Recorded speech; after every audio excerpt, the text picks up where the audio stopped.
Tassa bhagavato arahato samma sambuddhassa.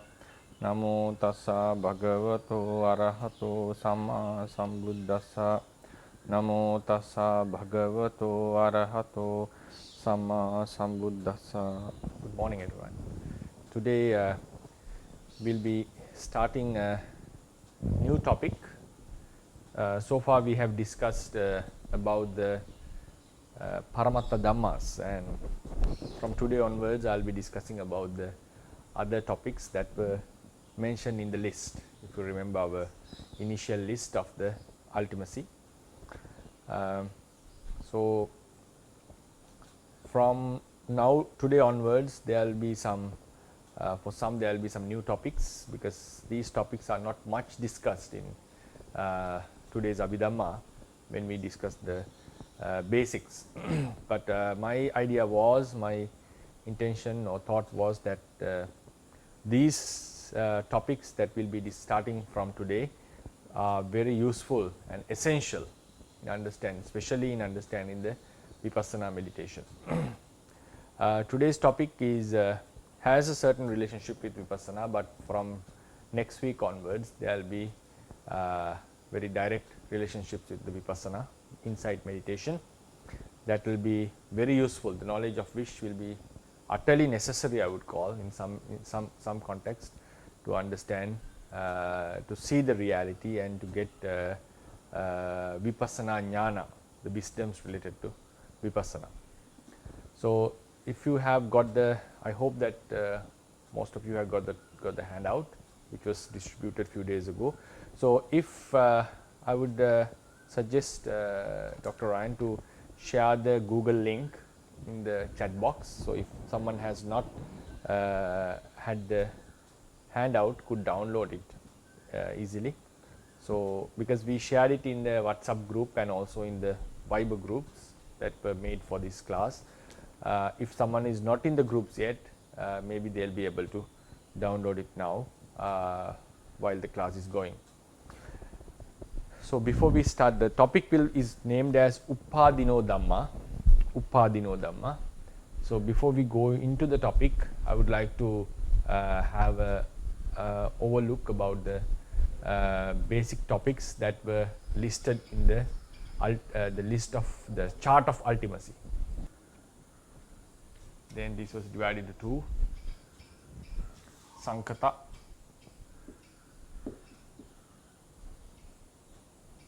yeah, I think I wrote in Pali, right? Because we used the word Pali words. So ultimacy was called Paramattha.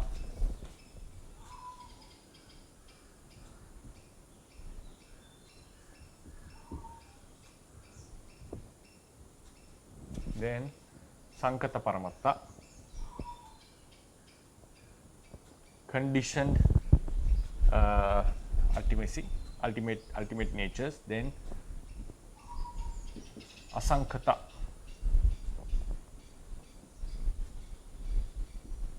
Paramattha.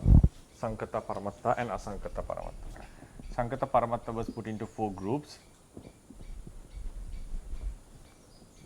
Paramattha Dhamma are the ultimate realities, of which we discussed, like Chitta,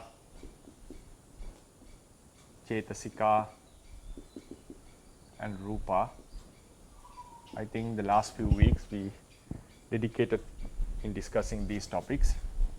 Then we have Upadino Dhamma, topic we are going to discuss today. Then next week we are going to talk about Paramattha Jatika. Then Anupanna Dhamma. These are in the under the list of Sankata Paramattha. Sankata Paramattha. Then in the Asankata Paramattha, the Nibbanas, we had 5 types of Nirvana: Sammuti Nibbana. Then we have Tadanga,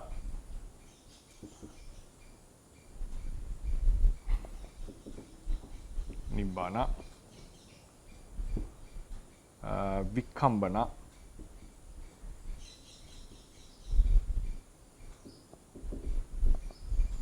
Nibbana. Then we have Samuchcheda, Nibbana. Lastly, Nissarana.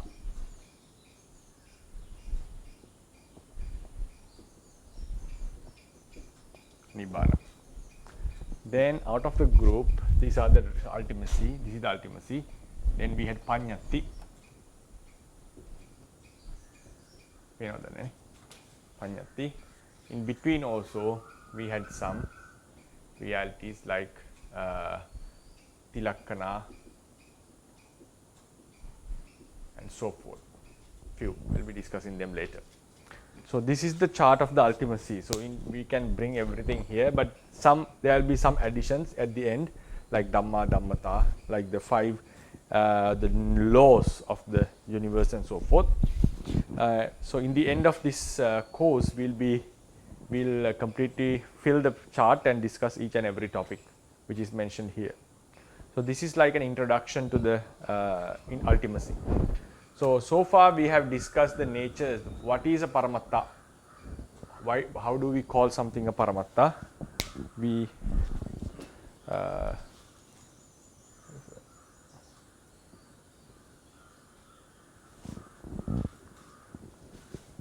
have discussed the characteristics of calling something a paramatta. Then we discussed the natures, the characteristics or traits of the paramatta, sankata paramattas. Why something should we call a sankata paramatta? Then we discussed the natures like the characteristic of paramatta dhammas, and we also discussed about them in brief. So far we have done up to now, up to here. Then today we are going to discuss about these Uppadino Dhammas. This is our location in this chart. So far we have discussed the characteristics of paramattas in general, why something should be called a paramatta. Then conditioned realities. This is Sankata means conditioned realities. Then the characteristics of the conditioned ones.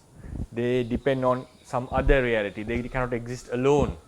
That is the basic characteristic of a conditioned reality. And also it has it normally, the very basic is they have condition, they depend on others. At the same time, they out of them, the paramatta dhammas, this group under the sankata paramattas, they have the arising, persisting and vanishing phases. So now but out of the sankata paramattas, the paramatta dhammas are the most prominent, significant. So these 3 that we are going to discuss in the following 3 weeks, including today, are we can say as stages, certain stages of these paramatta dhammas. But they are quite important in order to understand the existence and also for the eradication of defilements. And the defilements we eradicate are also found here. So therefore, normally in today's Theravada teachings, we normally discuss about these topics at a later stage, because when we come into the vipassana, it is utterly necessary that we study these topics. So what I thought was, if we can give a holistic picture about the ultimacy from the beginning, so there will be otherwise sometimes we tend to make complications, like if we know only we normally study only this part in the beginning, and then people try to apply their knowledge of the paramatta dhammas into the entire doctrine and try to interpret the doctrine based on these paramatta dhammas, and sometimes they can miss these points, that these natures have been greatly used within the tradition to explain the continuity of the existence and also the attainment of the liberation. So therefore, I thought that it's better that we would discuss these topics from the beginning. So then there will be much easier, smooth understanding about the core essence of the Theravada tradition when we go further. So therefore, now we are going to discuss about this Upadino Dhammas. So, a translation, a direct translation, normally they give a direct translation to this Upadino Dhammas, but I prefer it to keep it in the Pali term, but to give an explanation on this, So, if we say, if I give a definition to this Upadino Dhammas before I start to explain each and every step of this definition, Upadino Dhamma means the realities, the resultant realities that are supposed to arise, out of a karma that has gained the opportunity. This is the very basic definition of Upadino Dhammas. Resultant realities, it can be mentalities or it can be some mentalities, some physicality, right, the physical elements. The resultants, resultant means they are outcome of a karma, of a deed that we have done in the past. The resultant mentalities and materiality of a karma that is supposed to arise by a karma that has gained the opportunity are called Upadino Dhammas. So, Upadino Dhammas have not arisen yet. Upadino Dhammas have not arisen yet, but they are supposed to arise. They are about, we can rather saying about to arise, because if we say about to arise, we may think that it is going to happen very soon. But time, the duration of the time is not a fact here. The basic criteria is that the karma, its cause, has gained the opportunity for its outcome to appear. So, after the karma has gained the opportunity, it has before the arising of the reality, these realities are called Upadino Dhammas. For that we have to go step by step. I will give a brief like a simple simile analogy to understand this. For instance, now someone, a lady has normally a lady has a potential to give birth to a child. So, she possesses a womb normally by birth. So, then if she is fertile, she has the potency to give birth to a child. Now, think the child as the Upadino Dhammas. Think the child are the resultants. Are the resultants. Then, when the mother has had the act of intimacy, the sexual act, normally the mother get fertile, and then before the intimate act, she had the potency to give birth. So, after the intimate act has happened, and imagine she got conceived by a child. So, before she had the potency, now she is conceived by a child, and the child would remain in the mother's womb normally for 10 months, 9 or 7 or 9 months normally, and then she'll deliver the child. So, the child who will be born are the resultant mentalities and the materiality. We can say the mother had the potency of giving birth, and the intimate act is like the karma. Intimate act is like the karma, the sexual act. Its result will be a child. Then, if the act was done properly and the mother became fertile, a child is now in the womb. She got conceived by a child. So, this moment, the 10 months, while the child is in the womb, is like the time the karma, the act, has gained the opportunity to give a result. So, while the child is in the womb, when we consider the child, the resultant is the born child, not the fetus. We can say the resultant has not arisen yet, the child has not been born, but she is about to get delivered. He or she is about to get delivered. So, while he or she is in the fetus, at the level of fetus or in the womb, she or he is about to be born, but has not been born yet. So, during the fetus, the time the child is like the word upadino, if we take this into the analogy of karma and its results, the fetus is like the upadino dhammas. It's not the resultant mentalities that have arisen. They are the potential stage of the resultant mentalities. But it is quite different from before the sexual act. The mother had the potency to give birth to a child. There were certain possibilities, but now when the child has come into the womb, she is in the womb. At that time, it's much closer. It's much destined. Like it more determined. The child is born, but still there can be some disturbances or complications, and the child may die. Possibility is still there. So likewise, the upadino dhammas can be prevented from their birth. There are possibilities. Some may not be able, some may not, but sometimes it is possible. But if there was not any specific prevention, upadino, like the child will be born, the upadino dhamma will arise as realities. So this is the normal analogy that we can offer at this stage. So before we go, now we'll go into analyze what does it mean, the upadino dhamma. So I'll just, before I erase, now we are in this chart, we are going to explain all the topics in the chart every week. Up to now, we have discussed about the ultimate realities, and also still we are under the conditioned realities. So after we have finished these three, we move into the unconditioned realities, which we call the nirvana, and then go into some other special topics that are related to the topic of ultimacy.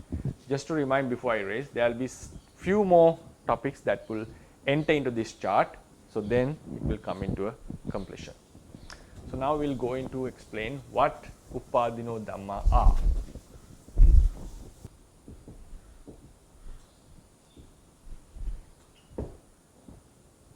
Upadino dhamma.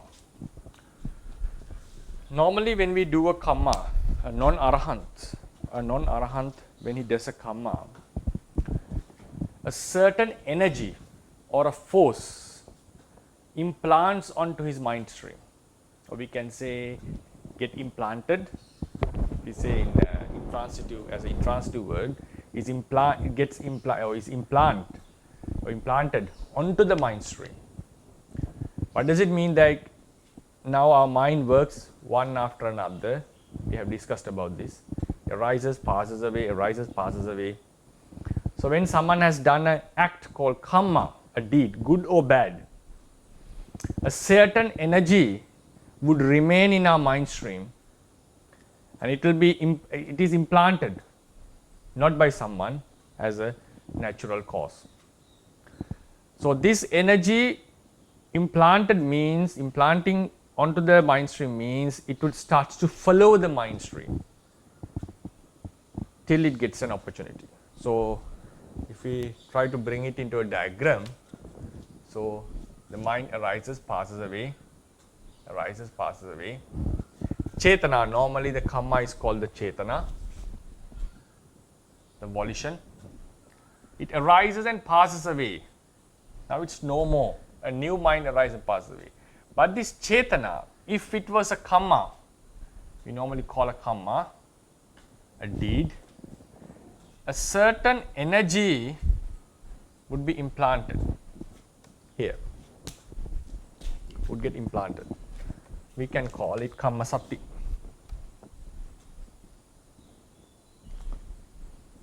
Energy of the karma. And this karma sati would follow each and every mind as a certain energy. So how do we say this? Why has the Buddha ever mentioned about such an energy? Yes. In Dhammapada he mentioned, I have given in the handout 1.28. So he mentioned in Dhammapada, nahi kammang katam papang sajjukirang mucchati dahantang bala manveti basmat channova pavaku. As the milk of a cow does not turn into curd as soon as it has been milked, the evil deed done by a fool means a mean person, follows him or her like blazing charcoal covered with ashes. So, this is a solid evidence for the Theravadians to say that a certain karmic energy, a karmic force, whatever the word we use, force or energy, though scientifically they are two things, but I would use it as that it has the positive potency to produce something new, which act as a force sometimes, which affects our mind. So, even both the terms can be usable at this context. So, a karma, energy of the karma remains. So, karma energy, I will try to use the English terms here, maybe otherwise it will be too much of Pali. Karmic energy.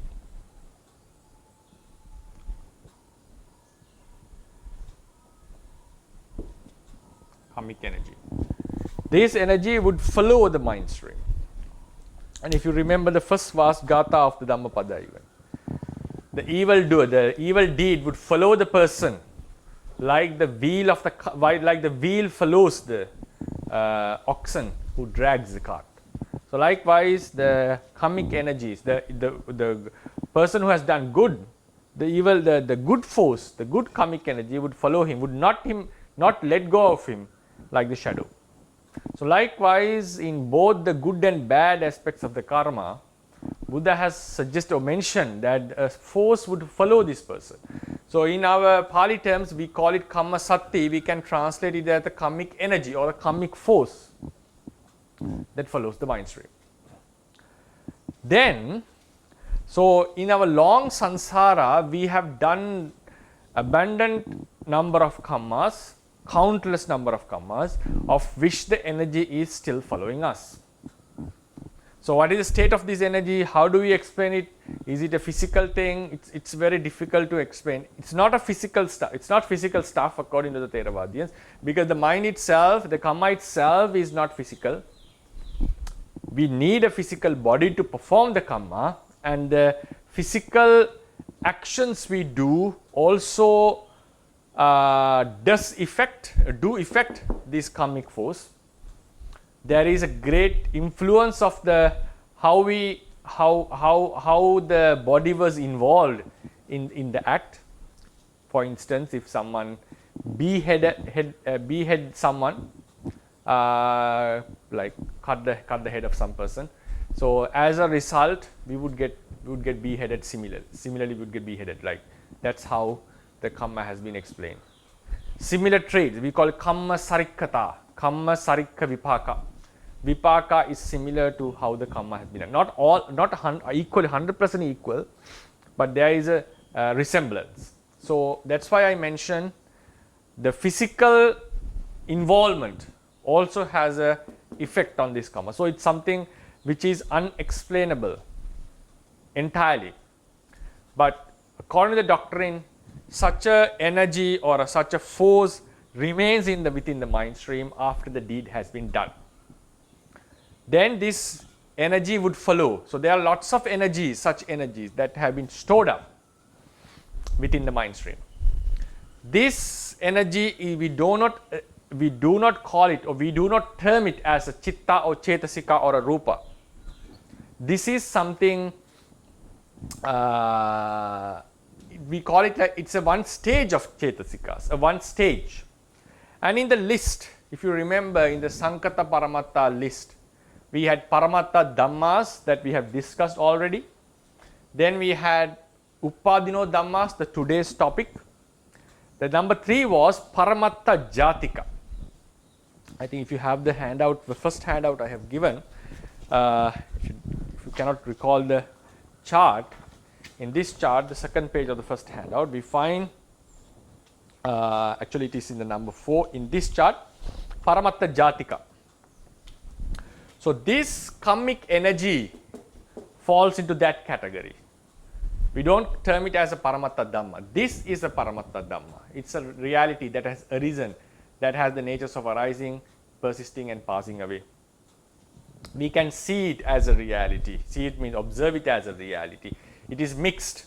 It is connected with some other realities. So it fits to be called something called a Paramatta Dhammas. The energy which remains is not a stage of arising, persisting or vanishing. We don't call it so, because it doesn't pop up like, so there is it's something like a potential or potency that remains, which also affects the mind stream and also which brings forth resultant consciousness, which will be shown in few minutes. So this karmic energy remains within the mind stream. We call it, it is not something apart, like just to show it separately, I brought it like this, do it like this, but normally it remains together with the mind stream. So then someone can ask, is it mixed with the mind like a Chetasika? We don't call it so. We say it is associate in the mind stream. So there are two types of associations in this context. The Chetasikas and the Chitta, the mental factors and the consciousness associate each other. These energies, the forces, the latent defilements, the karmic forces, they also associate the mind stream, but not in the level of mind and mental factors associating each other, not in that manner. So it's a different type of an association. So why do we say it associates the mind? Because it greatly affects the mind. It greatly affects the mind, especially close to death. This karmic force is responsible for bringing forth near-death signs and also the latent defilements, which we'll be discussing next week, does affect the mind. So the mind gets an urge to continue even after death. The mind stream doesn't stop at the moment of death because it is supported by a latent force called latent defilements. Even the person's mind is wholesome at that moment, close to death, but still it will be pushed by a certain force which we call the latent defilement. The latent defilement, not the defilements that arise in the mind, but actually they are not two things that we normally call, they are the latent stage of the defilements that arise in the mind. So this is the latent or the potential stage of the karma which has been already done. Its potential stage is this. So all these things that which are driven drawn at the bottom of this diagram are potencies. So then we know that there have been lot of karmic energies stored up till now. The next fundamental is, even after the karma has been done and the energy is stored, it needs something called it needs an opportunity to give the result. The word opportunity is necessary. It's not that all the karma would give results randomly. There is a certain randomness, but even during the random appearance, they should get an opportunity. This is a very important word used in the doctrine. Opportunity. So this karma would follow the mind stream. The person continues to live, and if we call this as the death,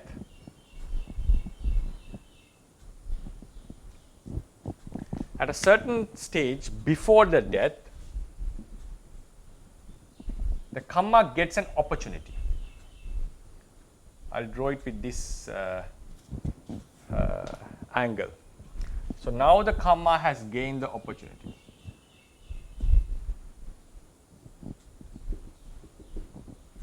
Gaining the opportunity. Gaining the opportunity. So the karma gains the opportunity means it's about to give the results. Out of the lot of the karmas, when we are supposed to be born in next life, only one karma gets the opportunity. Only one karma gets the opportunity. There are some occasions that 2 or 3 karmas may gain the opportunity, may try to come into the opportunity, but there will be some, at the end, one would win and only a one karma would give the rebirth. So that is a very basic fundamentals of the Theravadians. So likewise, a karma may gain the opportunity to give a result. So now, think, someone is about to die. Someone is about to die. Now, so no, we'll bring it up to here. Not died yet, but the opportunity has been gained. If the opportunity was gained here, this is the opportunity, gaining the opportunity.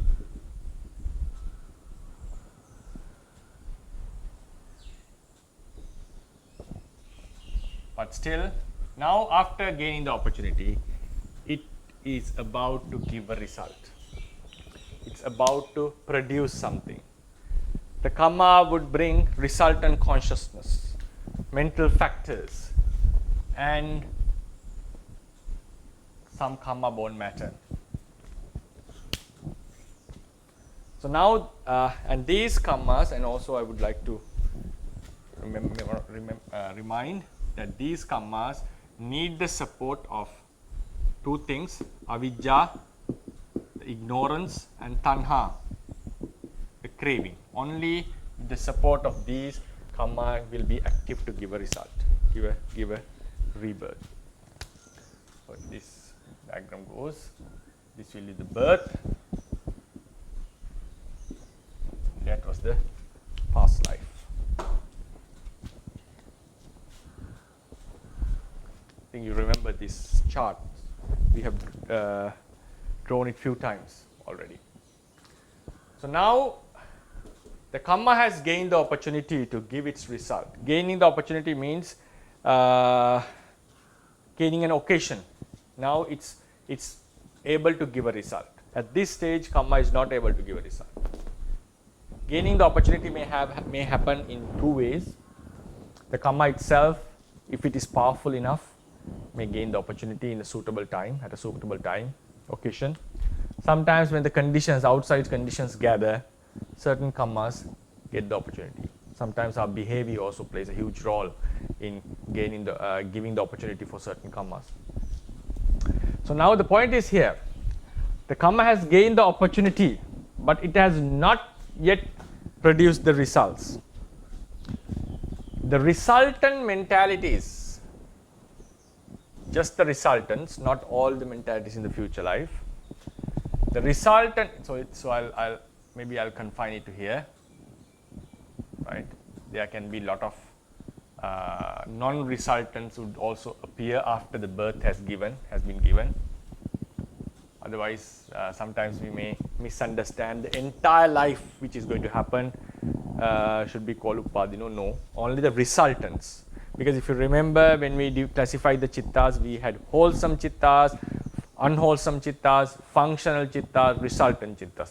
We are talking about the resultant consciousness. And also in terms of matter, we had karma born matter, matter born out of food, nutriment, matter born out of heat and the coldness, and also out of the mind, based on mind. So we are talking about the matter born out of karma, and also the resultant consciousness and the mental factors which are resultants, like which are vipaka, not all the mental, all the realities.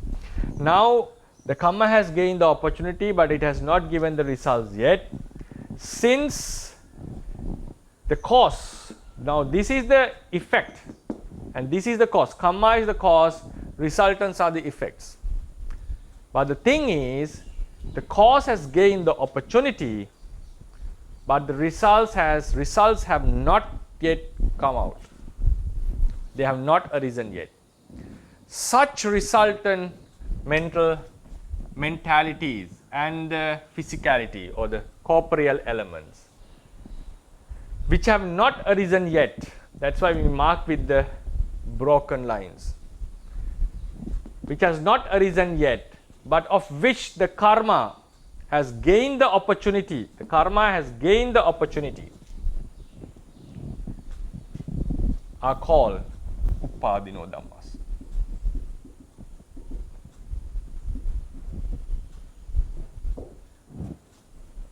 This is the definition. Karma has gained the opportunity, the cause has gained the opportunity. It was done before, it was there as a storage, then it stored things, so it gained the opportunity, but the resultant has not come up. So these effects or the resultants are the Upadino Dhammas. So after the karma gained the opportunity, we also have a specific name for this karma. If you take this is the karma force, we call it Laddo Kasa karma. I'll be using Pali terms, but the English terminology is quite easy to understand. Okasa Kata karma.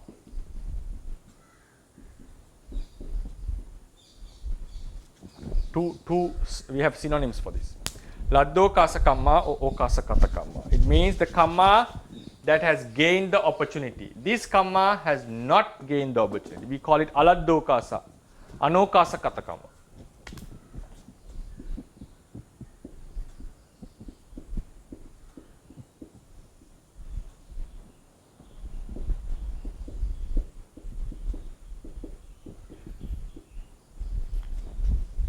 This means the karma which have gained opportunity. These are the karmas not gained, not yet.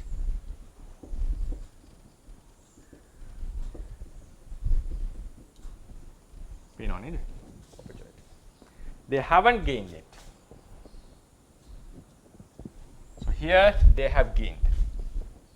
So after the karma has gained the opportunity, we have specific names for karma. We can use the karma which gained the opportunity. The resultants have not arisen yet. That is the important point. It has not arisen. These resultants are not. So Upadino Dhamma is not a term for the karma. It's a term for the realities that are going to happen. The realities that are going to happen. These are called Upadino Dhamma. So in the Buddhist context, Theravada context, the thing is, these realities, though they have not arisen yet,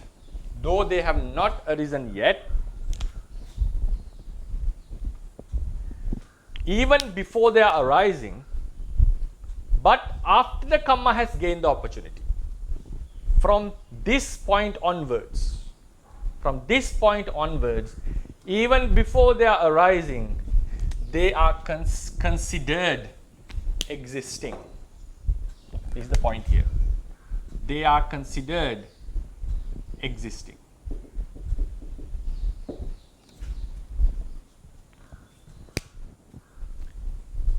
So normally we know they have existed, or while something is in a existing phase, like it has arisen but not passed away, we call it existing. This is the Pachuppanna. Arisen reality but has not passed away, we call it existing reality. The realities that have passed away, we call it non-existing realities. Realities which has not arisen yet, Anagata realities are also not non-existing realities. But after now, that is a different now in terms of Paramatta Dhammas, the first categorization. What has arisen and passed away is non-existing, which has not arisen yet is also not existing. Which has arisen but not completely passed away yet is called existing. That is a different categorization. Now when we come to the Upadino Dhammas, the categorization is different. After the karma has gained the opportunity, before its arising, it's considered as existing by the Buddha. It's not something belonging to the tradition, later tradition. The Buddha has explained this in the Pottapada Sutta. Not in these terms, but when we go into the Sutta, we find what he has said was this phenomenon. So in the Upadino case, the resultant mentalities and the karma-born matter, which are supposed to arise out of a karma which gained the opportunity, is considered existing. But in case, if this karma is prevented, there can be means by which some karma can be prevented. If it is prevented, then this comes into non-existence before it's arising.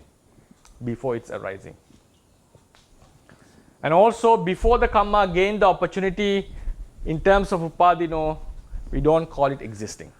So here the existing nature is The reality, the cause has gained the opportunity to give the result before its arising is still called existing.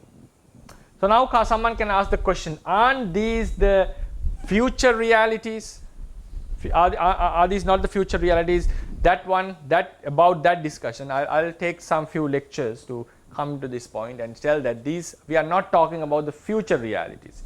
We are talking about the potency actually. The potency to give for the arising. So when we go further, when we finish the entire three topics, there will be a slight difference in the diagram. Now, at this moment, I use this sort of drawing to make it much easier for the convenience in transferring the idea. So likewise, now these realities, we are not talking about the future realities, the potential realities that are supposed to happen out of a karma which has gained the opportunity. So they are considered existing according to Theravada tradition. So where did the Buddha mention about this? If you go into 1.32, according to this notion, when a certain karma has given a rebirth, before going into that, so this is the basic explanation. Now think the Buddha's explanation. Now we'll consider the person. Suppose that the person lived. Now this is not the existing part.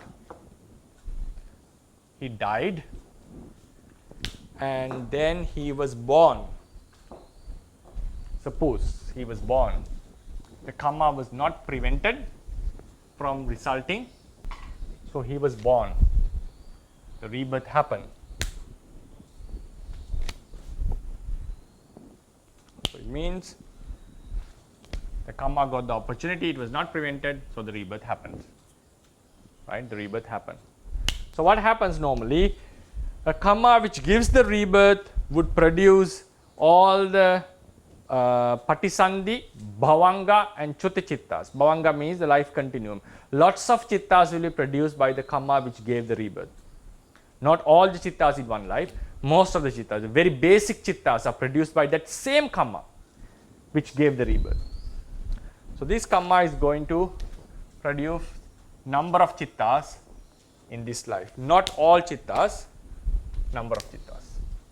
Right? Some Chittas can be produced by some other means. Now think, this person is still living. Now if we think the person is living at this moment, but those karmas, that karma which gave the rebirth is supposed to produce some other Chittas, like similar Chittas, which are drawn in the blue color. It is the same phenomenon. So here in the diagram which we discussed before, the karma gained the opportunity, but the resultant, the consciousness had not, the first resultant consciousness had not arisen. Now here it has, the few resultant consciousness have arisen, but there are more to come. There are more consciousness to come out of the same karma which gained the opportunity. The opportunity was gained from here. So now,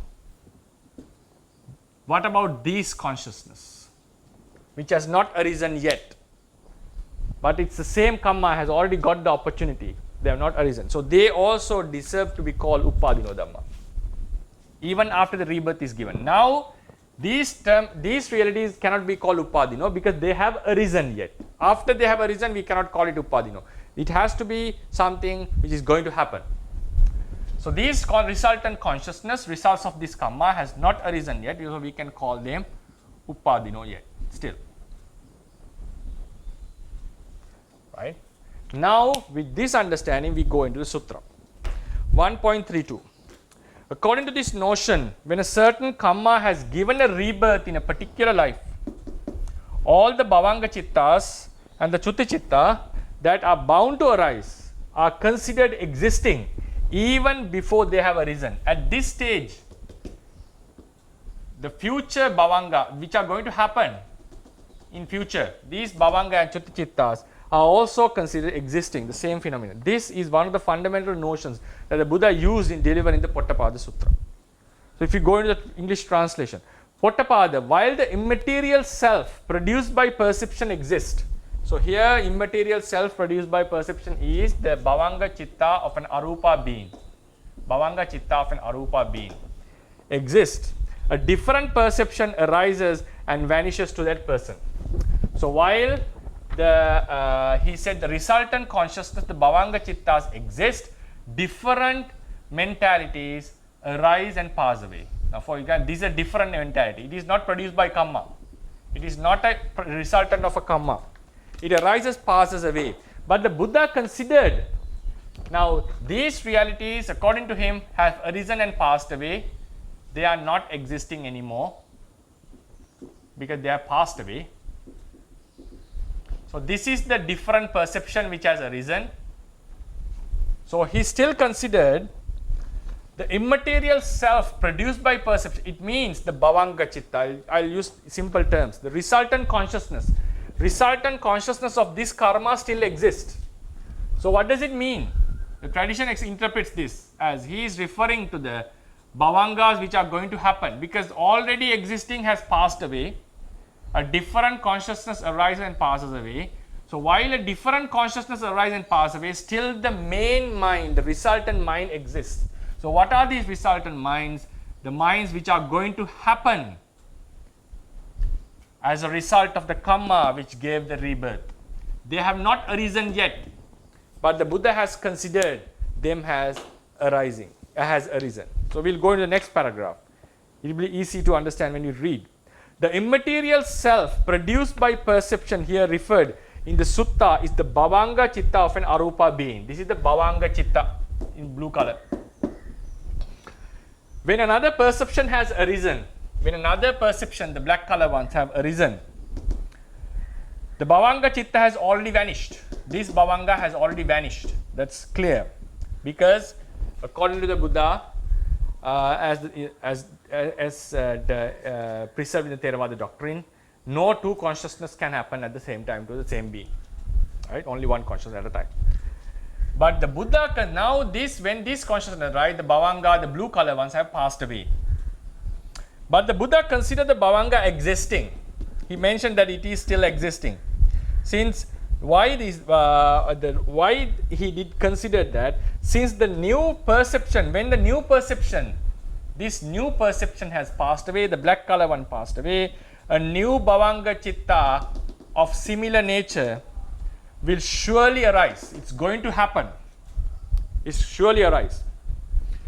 The certainty of these new Bhavanga Chittas to arise is because the karma which gave which produced them has already gained the opportunity. They have gained, the karma has gained the opportunity even before they are arisen. They are considered as existing. Therefore, the Bhavanga Chittas that are bound to arise are considered existing. So Buddha mentioned, while the main Bhavanga exists, not this, we cannot bring it to here because they have passed away already. While the main Bhavanga Chitta exists, a different perception arises and passes away. Otherwise, it brings a huge contradiction to one of the basic fundamentals of the teachings. It seems like when the main Chitta remains, a different Chitta arises and passes away. It seems like there are two Chittas happening at the same time. So this is contradicting to what has been mentioned in the Nidana Sutta, Mahanidana. So the Theravadins explain that the idea of the Buddha was to consider the Bhavangas that are going to happen as existing. Why he considered it as existing? Because its cause has gained the opportunity already. So this is the place where the Upadino Dhammas are referred by the Buddha, but in different terminologies. If you go to the next page, page number 2, we find the top line. The existing nature of Upadino Dhamma is their bounded nature to arise due to their cause having gained the opportunity to yield its results.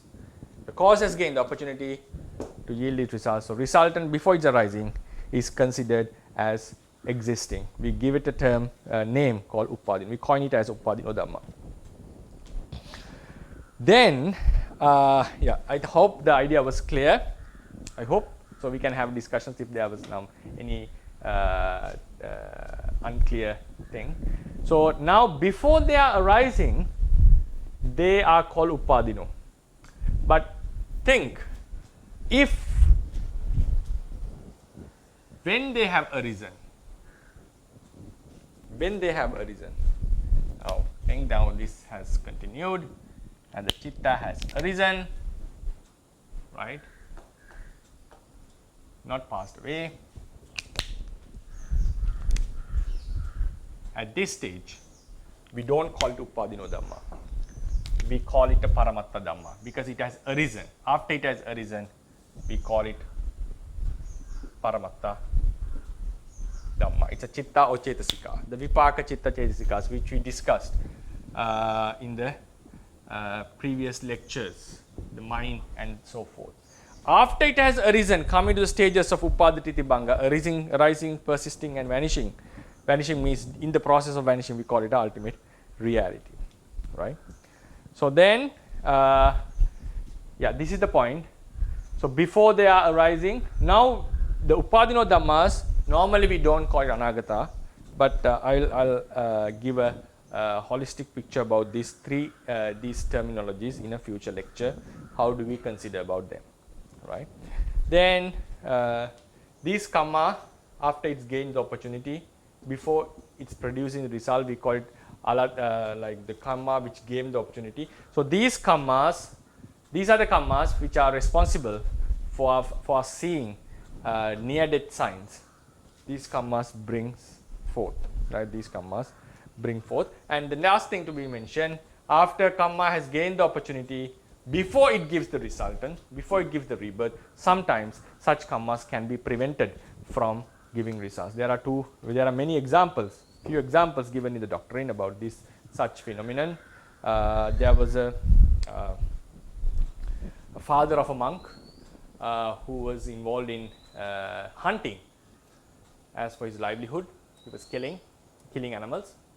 So the monk was well learned, and he thought that I have guided many people towards the liberation and the correct livelihood, but I was unable to correct my father. So he thought to bring him to a good, proper, correct livelihood. So when the father was quite old, he went to him and forced him to get ordained. So out of respect to the son, and he also didn't have much strength to go for hunting, so he ordained, and he was living under the care of the monks because he was quite old. So it was one day while the monk was involved in some other activity, the father monk used to cry at seeing that he has started to see some dogs coming towards him, and there were no actual dogs around. So the young monks informed this matter to the Thera, the monk, and he knew what has happened is one of the karmas that is lot of karmas that he had done in the past, out of them one has come forth and he's about to give a result, and he's about to be born in a woeful realm. So the monk knew that this can be prevented. He was seeing some signs of karma nimitta, that the dogs he used to kill certain animals, he was seeing them even though they were not actually there. He was remembering actually. Then the monk knew that it can be prevented, so he asked the small monks, novices, the samaneras, to bring flowers as much as possible from the forest, and brought the father monk near to a pagoda, a cheti, and then he brought the flowers and made the father, with loud sounds, we made the father monks to offer these flowers to the cheti. He said, these flowers have been brought for you to offer to the Buddha. So he was very happy, and his mind started to change because he was involved in certain acts, certain wholesome acts. So what happened? The karma which gave the opportunity was prevented by a new karma that he was doing close to death.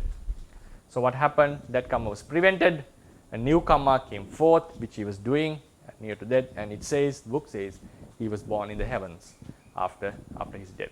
So likewise, even though a karma has gained the opportunity, some karmas can be prevented by some other means, by doing some other new karmas or recalling new karmas. And it happened to the king Duttagamini Abhaya of Sri Lanka, who had done lots of support to the sasana, but he was starting to remember the war he did and the killings he did or instructed during the war. So one Arahant came to him and recalled and reminded him of the many good deeds that he has done as a king. So then when the recollection was happening, his karma, which gained the opportunity, the akusala karma was subdued and new good karma came forth, and he was able to be born in the heavens. This is how the story goes. So now the things to be taken away from this lecture is that existing nature, now we are coming into a different aspect of the existing nature. So far we discussed something which has arisen but not passed away yet is called existing. Something which has already arisen and passed away is called non-existing. Something which has not arisen is called non-existing as a future reality. Then today we came into a different topic called Upadino Dhammas. If a resultant consciousness or the matter, the karma, after the karma has gained the opportunity, its resultant matter and the consciousness, even before its arising, is considered existing. So then, it's considered existing, and Buddha has used that term for this, the existing nature, the existing term. So this shows that now the approach is that. So normally in today's, I would say, the mindset that we have as who have followed a certain educational system, we normally understand in our day-to-day lives like future has not come yet. The future has not come yet. But according to Buddha's philosophy, Buddha's point of view, the future, though it has not come yet, the causes have gathered, and if the future is bound to happen, if it is going to happen, he has considered it as existing. He has considered it as existing. Why is that?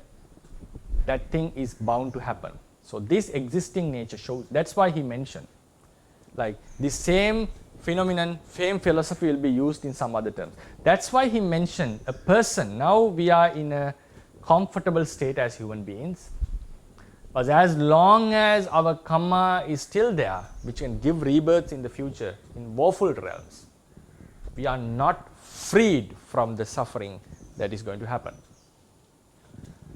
So this is the essence of this lecture. Like we have to start to think according to if we start to practice according to the Buddha's doctrine, though the future has not arisen yet, in one term it has not arisen, so Buddha said, no, don't think too much about the future because it has not come yet.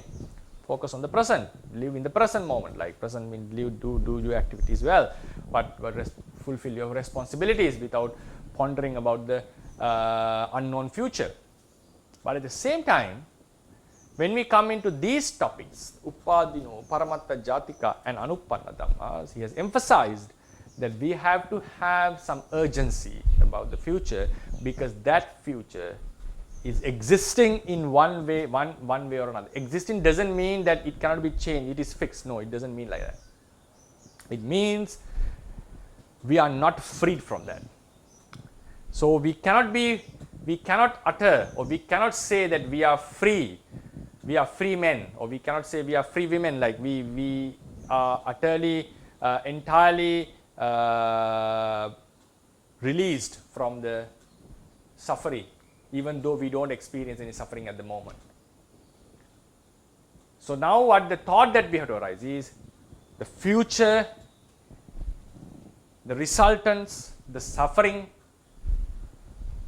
we are bound with that, and we have to consider it as something existing.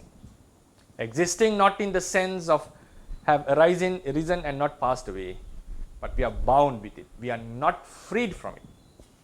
So we have to strive to get rid of such suffering that are already existing in one way or in a certain manner. So that is the main point. So to conclude the class, the lecture, Upadino Dhammas are the resultant mentalities and the karma-born matter that are supposed to arise. Why? The cause, because its cause has gained the opportunity, right? So this is the such a karma is called the karma which has gained the opportunity. such resultant which has not arisen yet are called Upadino Dhamma. This will be the lecture. So I hope most of you could understand the basic idea of this lecture. So I'll open the forum for the Q&A session. Good morning, Bante. Good morning. So I have a question. So this is like a little bit technical. So when you say that a karma gains the opportunity, so I'm wondering if should we say the karma sati gains the opportunity instead of we say karma gains the opportunity, because karma is no longer there. Yeah, that's a good question. Like, because karma is what Dr. Ryan is asking. Karma has already passed away. The karma sati is what remaining, and it is gaining the opportunity. So this is how we understand in technical, like when we want to understand this philosophy, we divide these terminologies. So that is how it has been explained in the commentaries and the sub-commentaries for to gain a easy understanding. But the doctrine has used the term karma. So the karma sati, though we see it has different characteristics, the karma sati has been addressed with the term karma. So we normally say karma itself arises and passes away, and it gets stored. So the karma sati, even though it has different characteristics, still it has been addressed by the same word. So the word, even though we used it karma sati, the Buddha and also books have used the same term. But even when we say the karma gains the opportunity, actually what has gained the opportunity is the karma sati, not this chetana karma. But it's not wrong to use the word karma here, because that is how it has been used. So normally the commentators, to show that this thing, he say atitampi samanang kammang okasan labati. Even though the karma has already passed, it gains the opportunity. So what gains the opportunity is the karma sati, but they have used the same term. So that's why the main reason is they do not want to distinguish this as two layers. They don't want to distinguish this as two layers. They want to call the same karma is in a different stage, but for the easy understanding, we call it karma sati. But we can clearly see different characteristics of these two stages. So I'll be discussing this after we have finished the Anupanna Dhammas, these slight differences, and how do we term them, what are the differences that we can see in these stages, and what are the terminologies they have used to these kind of forces. I'll be discussing them. So as you said, technically the karma sati gained the opportunity, but grammatically or conventionally in the usage, we still call this the karma. The other question is so when you say that the karma gains the opportunity, and then when it actually produces the results, which means the results are the Bhavanga-cittas and the Kammacarupas. Not all. Not all, but It means even Chakku Vijnana falls into this category. I see. And then also, so then how are we going to explain the situation where, like last time we discussed, like a bhikkhu becomes a bhikkhuni, which means when he becomes a bhikkhuni, he has different kammacarupa. So does that mean that a different karma, so like the upagataka karma, comes into place? You mean karma, now when the bhava rupa changes, a monk becoming a nun, right? Yes. Or then in that case, what has happened is, according to the Theravadians, it has been explained in the sub-commentary for Vinaya, because this issue comes in Vinaya. So they have tried to explain this. Now this karma has given the resultant, is going to give the result to the entire life. So what is happening is, the karma gave a result, bhava rupa also arises from the moment of patisandhi moment. So this is going to go. So now what happens when the sex change happens, this karma which gave the karma sati, we can call, I will be using the term karma, Karma which gave the rebirth will be interrupted or disturbed by another karma. It's disturbed by another karma. Maybe a karma that he did in that same life, or a past life karma comes forth and disturbs this. The karma which gained the opportunity, which is now in the process of producing the bhava rupas. So when it has been disturbed, instead of producing male bhava rupas, it starts to produce female bhava rupas. So the same karma, because it has been disturbed by some other karma, it starts to produce some different type of bhava rupas. Sometimes even it can stop producing bhava rupas if the karma is very severe. I see. So the karma is still the same, but Yes. that is disrupted by something else. Yeah, exactly. I see. So it's not a different karma come in and produce it. Yeah, according to Theravadians, no. Okay, I don't see any question yet. So, I have another question, Okay, but it's sure. not quite related to this material today. So it's about the relative of the King Bimbisara in the past, Okay. right? I think it's King Bimbisara.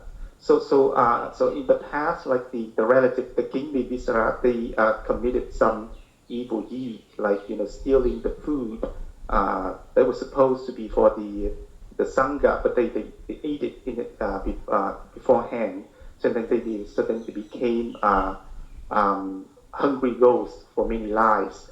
And then from my understanding is that those Vedas, they approached a number of Buddhas before our Buddha, the Gautama Buddha. And they also wanted to know where they are not, the way how they can escape that difficult life. And then from my understanding and my memories is that the past Buddhas, when they look into the future, they saw something. They said that, okay, you have to wait until the Gautama Buddha. So the question is, why did the past Buddhas said such things? So does that mean that they didn't really see actually what happened in the future? So why did they say that those Vedas had to wait for the Gautama Buddha in order to tell them what to do? So I guess the other way to put the question is that when we say that the Buddha can see the future, so does that mean that in order to see it clearly, there are some certain conditions have to come into the place for that future to be materialized for him to see, or maybe in this case that future is not certain yet. So maybe the past Buddha could not see it for certain yet, so they could not say it clearly like that. I go into the second explanation, because when it is not certain, the Buddha is unable to see it. Because if otherwise we fall into the doctrine of determinism, that everything can be seen. So I'm not denying the omnisciency of a Buddha.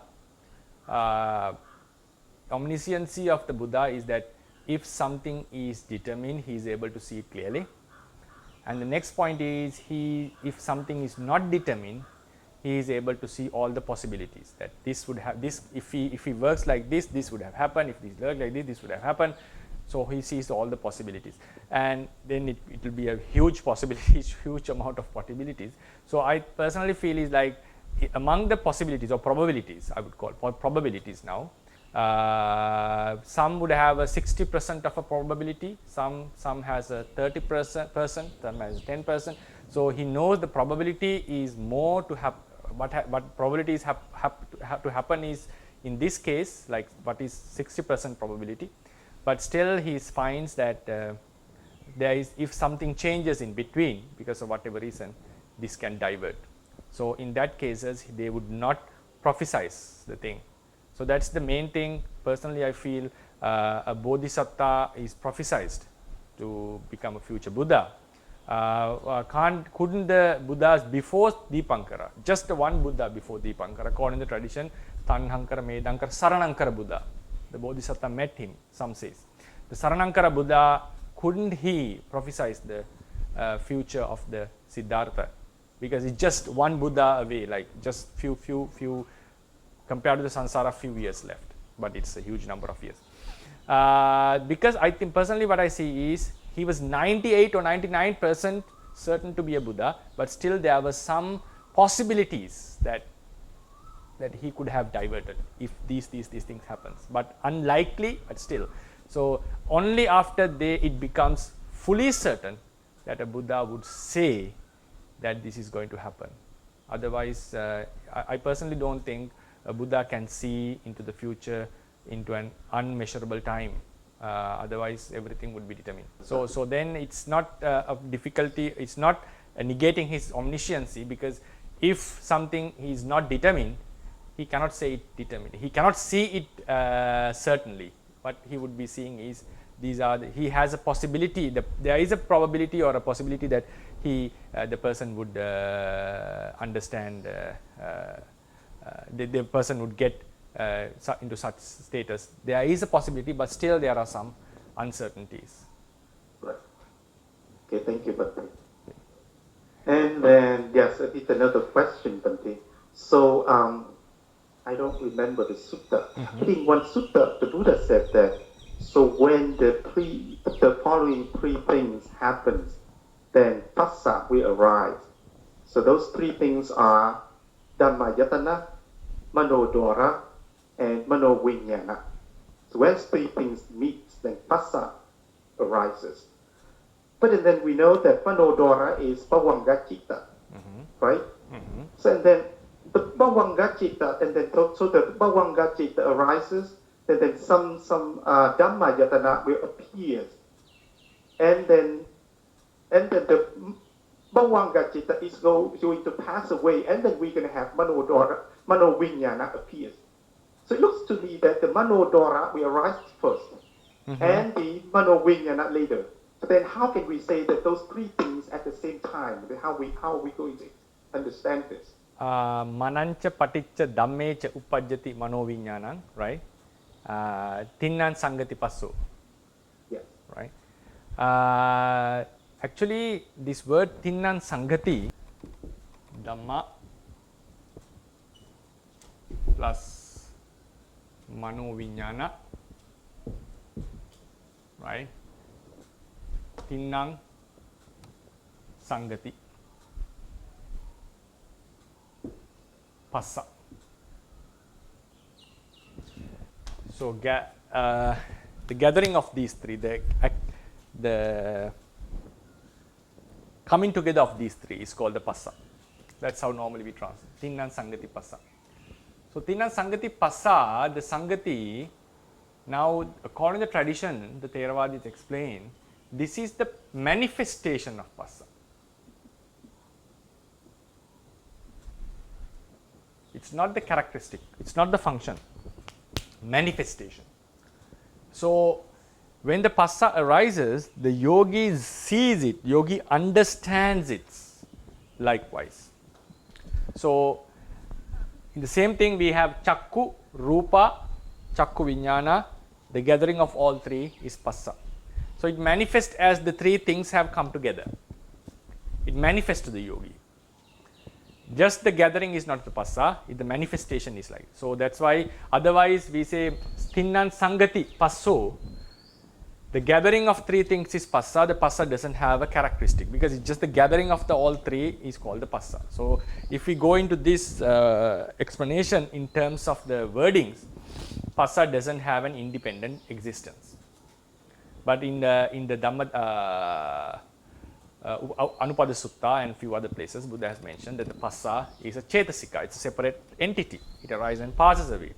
So according to this statement, the gathering of three things is called passa. If the passa is the gathering of three things, the passa doesn't have an independent existing. So the Theravadians explain this is not the characteristic of passa, it's the manifestation of the passa. So therefore, when we call the manifestation, it's not necessarily that they have to be always together, to my understanding, what I feel is. So Manodwara was the Bhavanga Chitta together with the Avajjana, that's how some explain. Manancha, this cha includes the Avajjana Chitta also. Sorry, not cha, mana includes the Vidya Avajjana, the Manodwara Avajjana. then we are talking about then we come into the Javana Chitta here.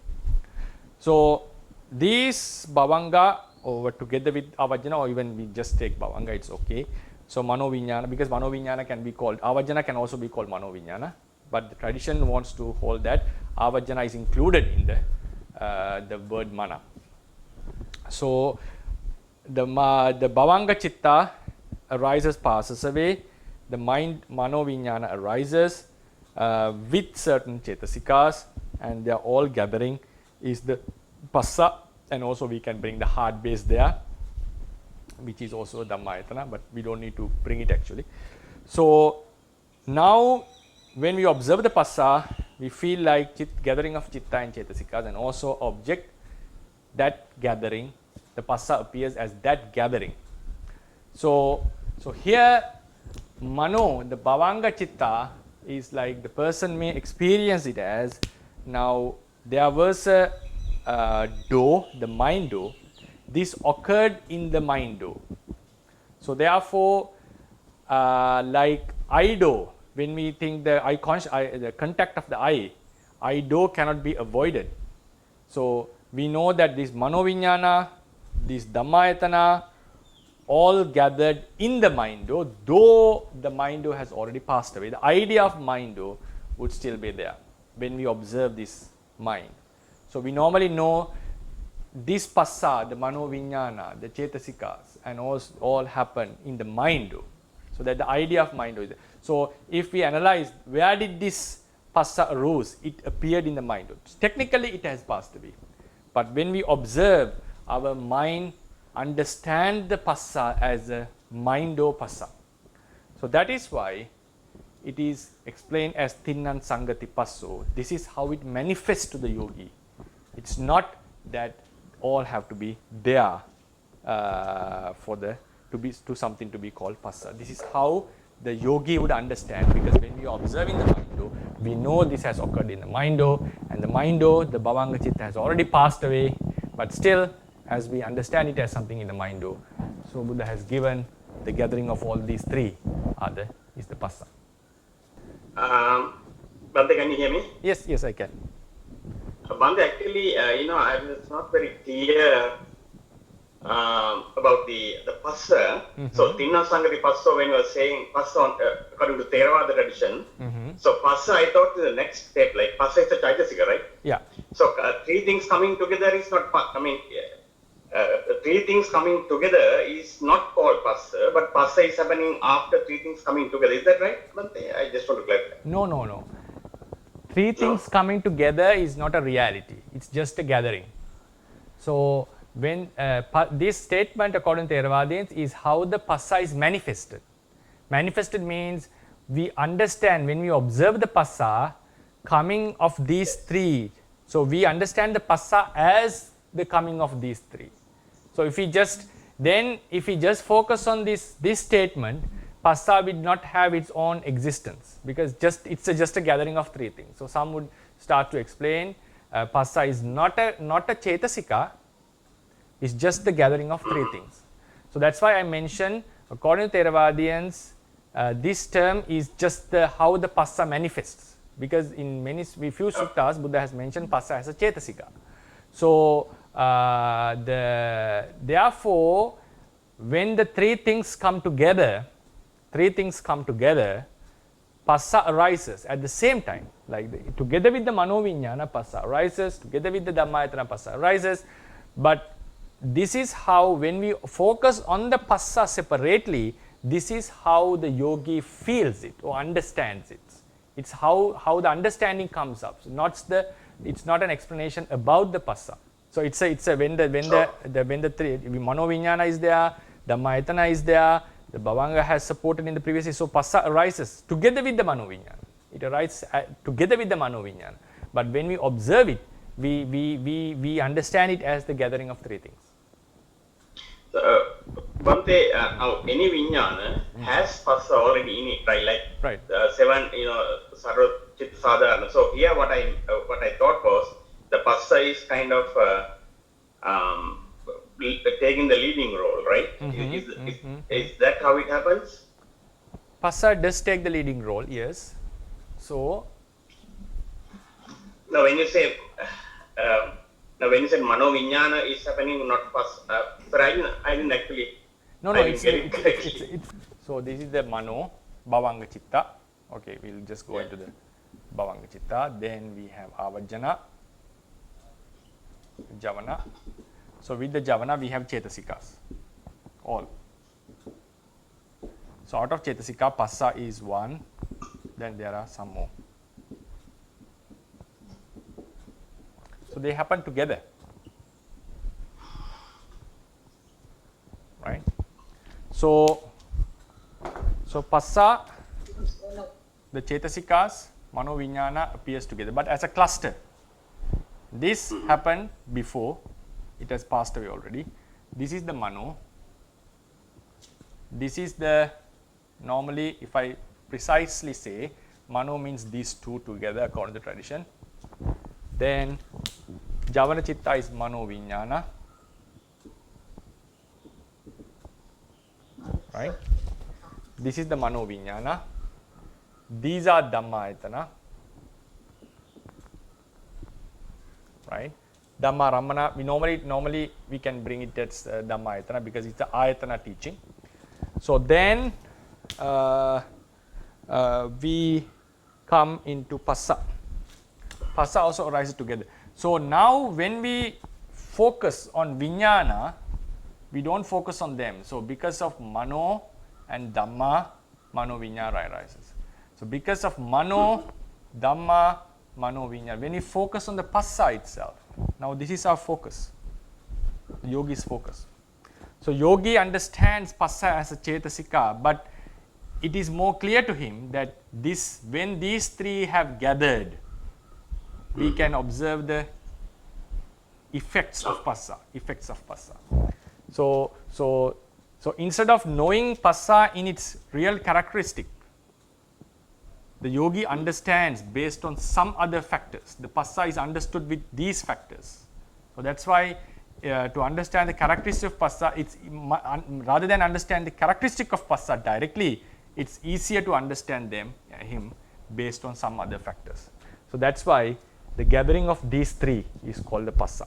Oh, hi, Patti. So, Yes. so I still have a little question, Okay. Patti. Okay. So you mentioned, from my memory, then the in the Vibhavini, he Tika. mentions that the mind door is the Bhagwan Bhavangam Vucchate. Bhagwanga Upattira, right? And then according to the Vibhanga and Visuddhimagga and also Riddhi Sayadaw, so then for those three, then they say that the mind door is any Bhagwanga, right? So but then you mentioned that, so somebody else mentioned that it's also Bhagwanga and the mind door approaching. So who is that? No, it's like this. When we talk about this Vitis, you are correct. The Bhavanga is the Mindo. But when we come to the Sutta, Chakkuncha, Paticca. So in this statement, right? So Chakku, if I remember, because of this cha, Chakku, the word Chakku, because of the cha, the word Chakku include the Chakku Pasada and also the Panchadwara Vajana. So this is how the Sutta has been interpreted.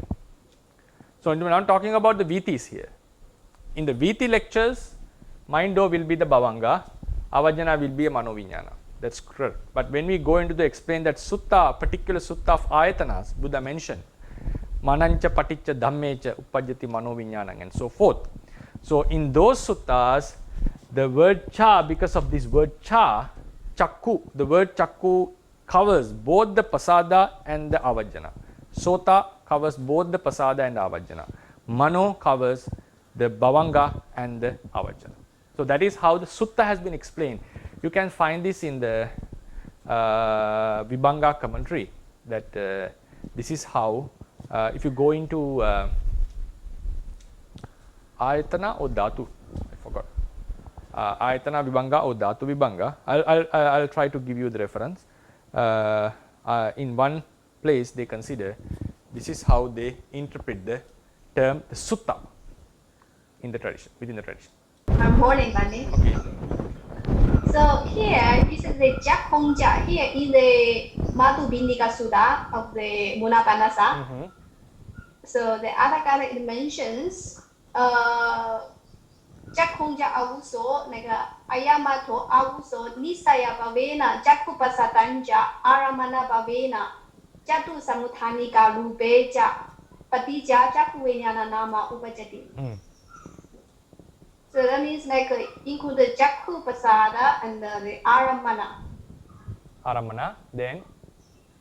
And there's something like depending on that also. It has a Nisaya Pavena. Right. Chakku Vijnana is the Vijnana. So we are Panchadwara Vajana is missing, right? We have been no, right? Panchadwara maybe the different commentaries. This no, is Madhupindika. Yeah, now still they haven't mentioned about the Panchadwara. They have just skipped it. So if you go into the Vibhanga commentary, they say this because technically if you try to mix the Abhidhamma with this, so Avajjana is missing because we say normally for the Chakku Vijnana to arise, a very basic necessity is the Avajjana, the adverting consciousness. So the adverting, where does it land? So it will be attributed to the word Chakku. So that's why they mention because of the Cha. Cha is not the Cha doesn't represent the Avajjana because the Cha indicates, it's an indicator. The Cha is an indicator to show that Chakku is not alone here. Word Chakku also constitutes Avajjana also. So, okay, that means here the Cha is including other dhammas as well. No, Cha is the indicator saying that Chakku has Chakku is not alone. It also includes the Avajjana Chitta and its Chetasika. That is why that one I'll unable to answer because we know that we have discussed this many times, right? Yeah, You ask this question all the time. So and it's also not mentioned in the commentary even, right? Not also mentioned in the commentary. So this is how the tradition have suggested. Maybe it seems like it is something that has come in at a later stage. Anyway, so normally we know Bhavanga,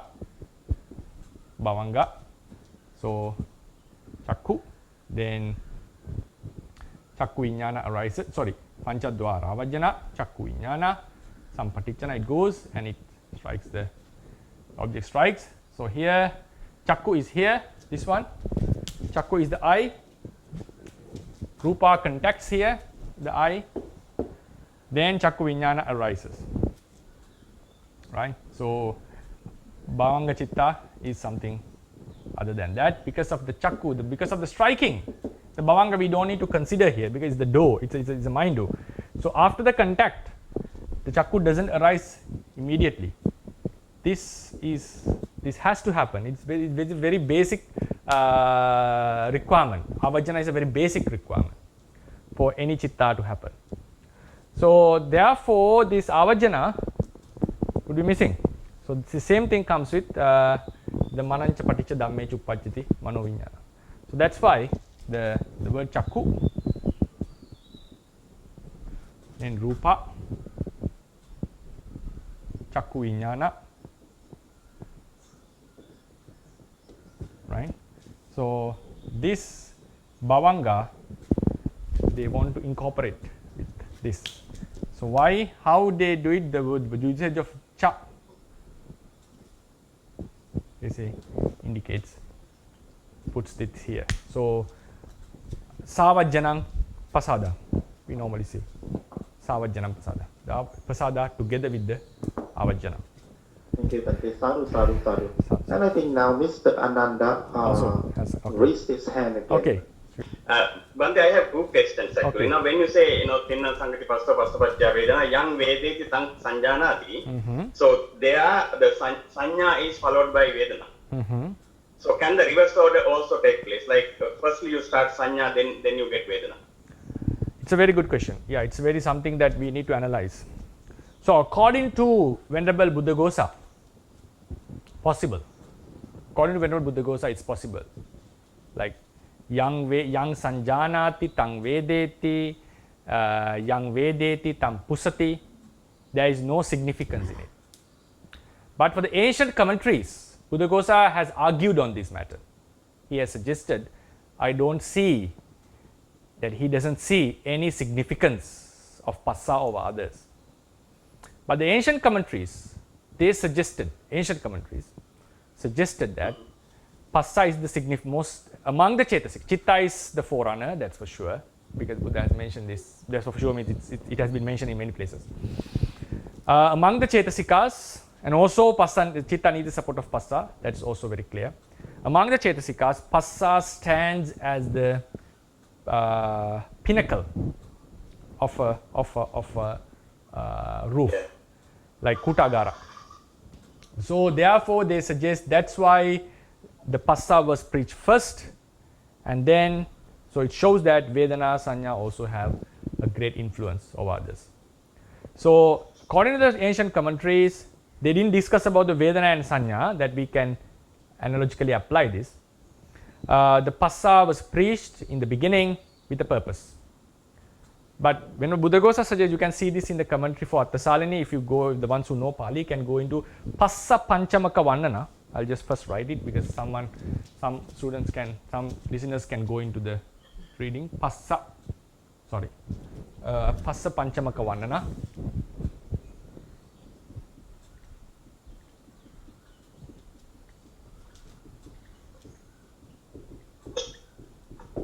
Right, in Dhammasangani commentary.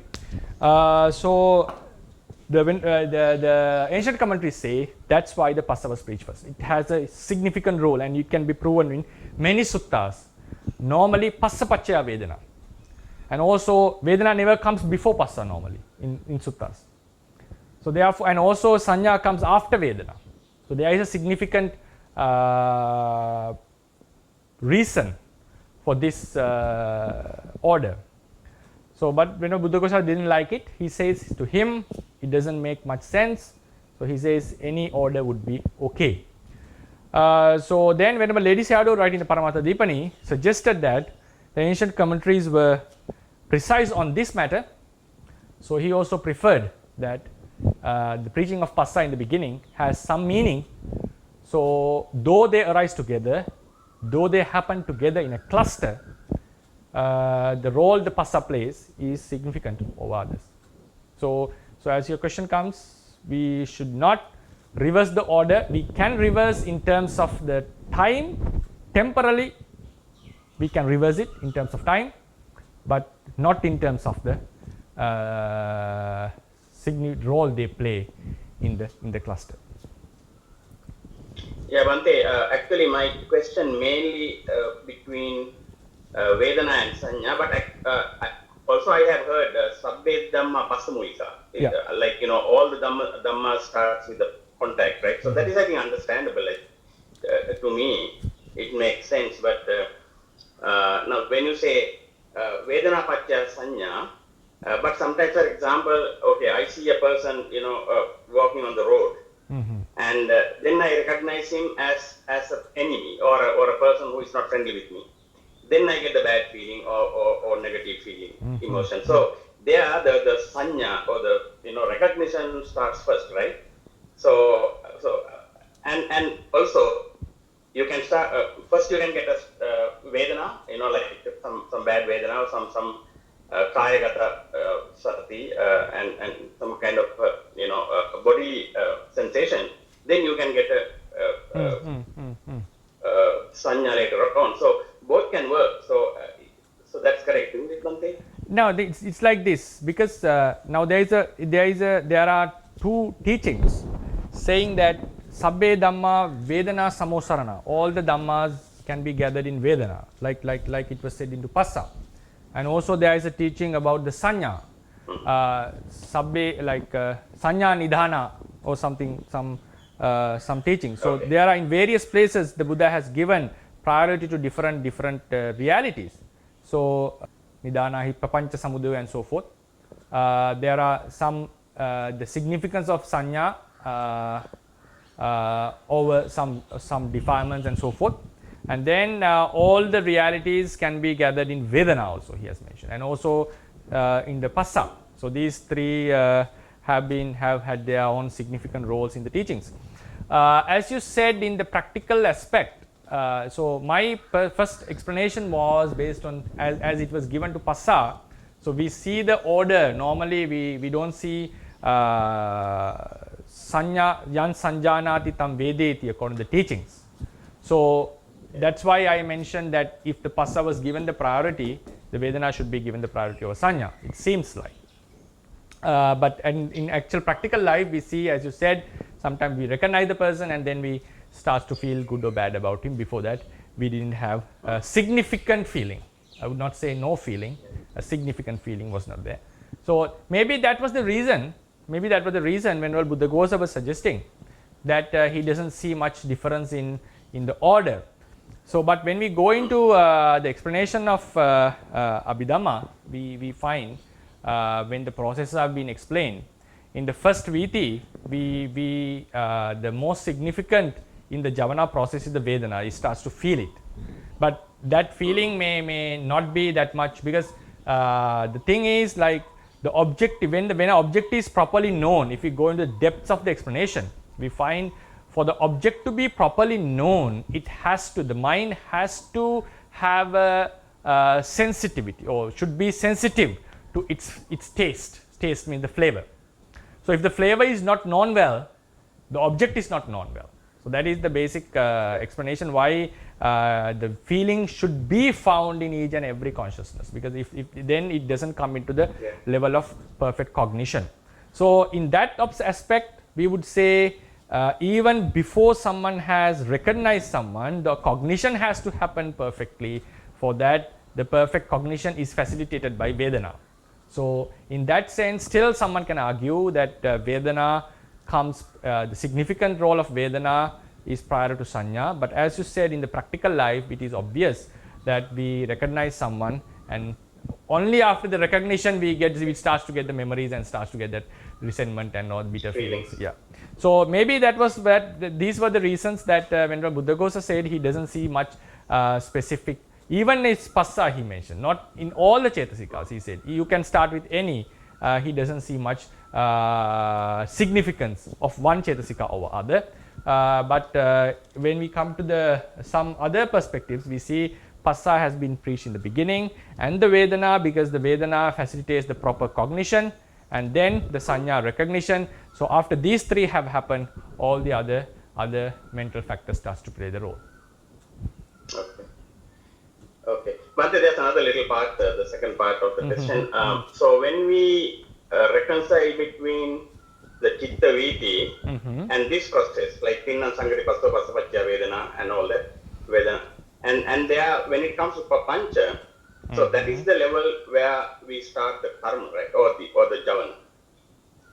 So Tinna Sangati Pasto Pasapachya Vedana, these are all karma vipaka kind of. I mean, right, exactly. They are vipaka level. But it's like this. There are two ways of explaining.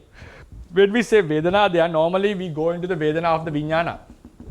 This is the Vedana here. But then what we come is, we also come some statements where the Chakku Vijnana has a pleasant feeling and so forth. In that case, the Vedana of the Chakku, now the Tinna Pasapachya Vedana. So this Pasapachya Vedana has been explained in two ways in the tradition. One is the Vedana of the Chakku Vijnana we can take, or the Vedana of the entire process also can be understood with the entire process. So when it comes to Papancha, we can either bring, I'm not perfectly, my memory was not perfect in this matter. We can bring, for sure the Papancha is the Javana level. There's no argument in it. Papancha cannot have in this level.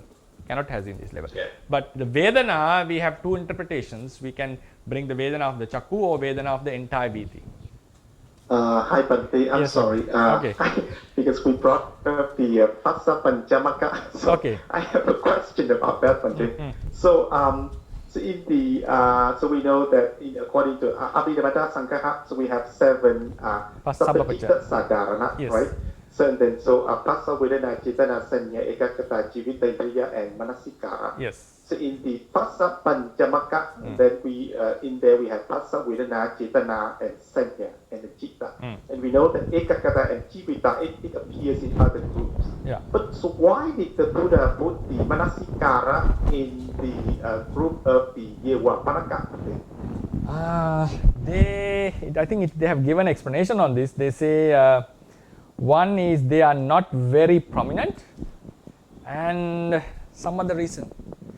I forgot it actually. One is that they are not that much prominent. That's the explanation I remember. They're not much prominent. It's one of the difficult, but someone can argue Manasikara is quite obvious. Yeah, I have to go into the commentary to see what the reason, what they have suggested. But when I discussed with my friend, I found was like they Yevapanaka. And one is that some are not always found, like Karuna, Mudita, and so forth. But as you said, Manasikara is Manasikara and Tatra Majjatata also can be found in all the Kusala Chittas. If my memory was correct, they were telling that it was not very obvious, something like that. Yata Uttesu Pana Rasisu Eka Rasi Kichasapi Abhava Chandhadeo Yevapanaka. Then this is the idea of the sub-commentators. Now we have groups, right? Passa Panchamaka, Jananga, and so forth, right? So in these, then we have to go in why the group categorization was there, why the groups were categorized. So for that categorization, to the criterion which was used to categorize certain groups, so these Chetasikas do not fit into such groups. So that was the expression of given by the sub-commentator. Like Passa Panchamaka, then we have to find out what is the criteria behind this classification of 5. So Manasikara doesn't fit into that. So it means those are not the Sabbachitta classification. The first 5, the Passa Panchamaka was preached because of one reason, one kind of method. Then the Jananga was different, Indriya and so forth. So there are, I think, 10 or 12 groups within that Dhammasangani Chittupada. So none of them fit into any of the groups. So that's why they were left away. So it means then we have to go in to find what is the criteria behind Passa Panchamaka.